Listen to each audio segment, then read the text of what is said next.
Today, I'm talking about Bad Boys for Life. Was it bad, or does it need to get a life?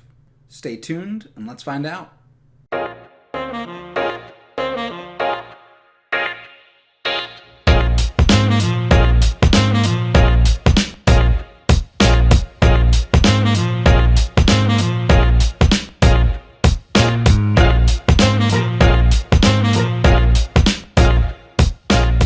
Welcome back, everyone, to Featured Films. My name is Joe, and again, today we're talking about Bad Boys for Life.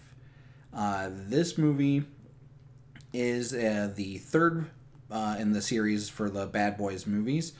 Not the fourth one, though movies tend to have like little plays on words for things. So Bad Boys for Life, but it's not the fourth one, it's the third one. And obviously, Bad Boys 3 Life doesn't sound good. Anyways, so this movie, it has been 17 years since the second one. It's been a long time.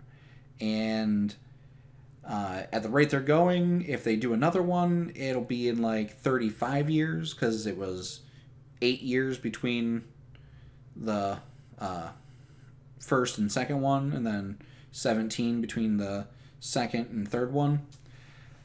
But again, it's starring Will Smith, most notably known for Men in Black, Aladdin, Wild Wild West, Fresh Prince of Bel-Air. Martin Lawrence, who is known for his TV series Martin, as well as Big Mama's House, and mostly the Bad Boys series. You've also got recurring characters with Joe Pantoliano. His name is tough to say.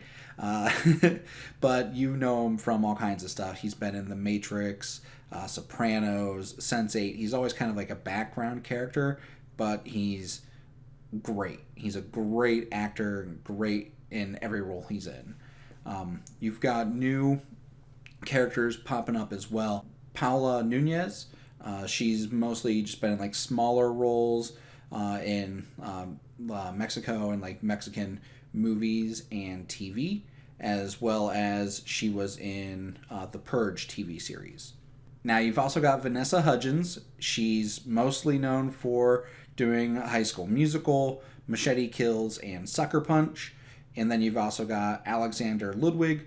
He is known for Midway, Hunger Games, and he was in the Vikings TV series. They all do great. Who really surprised me was Alexander Ludwig. He kind of stands out. He's a secondary character, kind of, in the background, but he's funny and like you just love his character through the whole movie. He definitely was a big surprise for me. This movie, though, is probably the best in the entire series. It's hilarious. It has so much action. The directing's done really well. The fighting and choreography is really good. It's not like the Bourne series to where it has like super close up fights to where you can't tell what's going on in the action.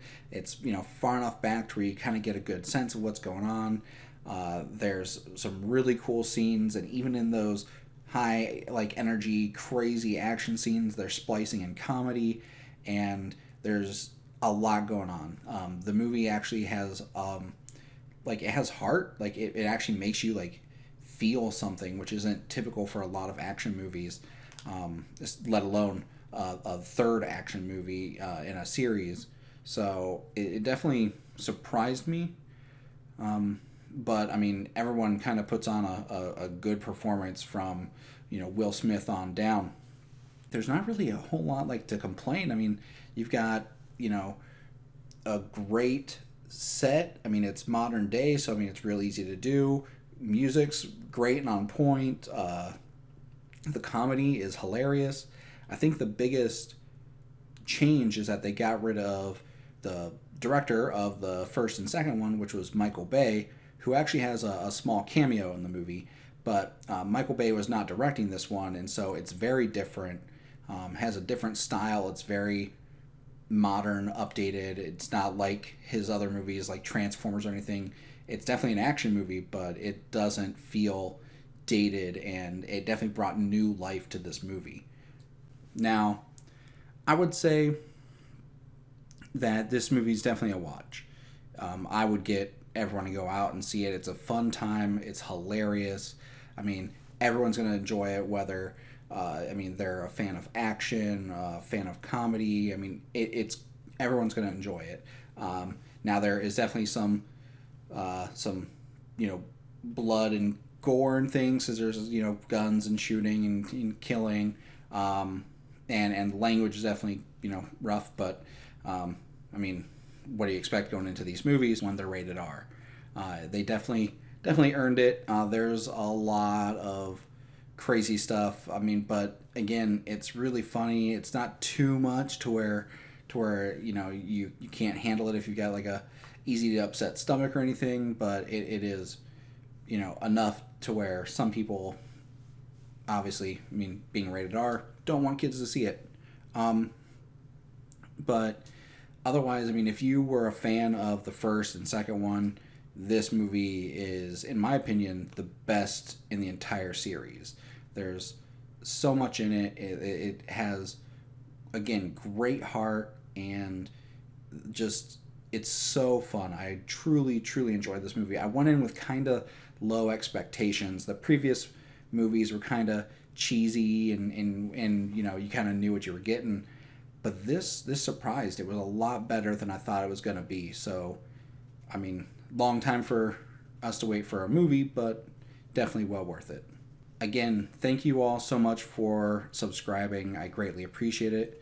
If you're not subscribed, please, down below, click the subscribe button. Helps out so much. And thank you. You have a great day.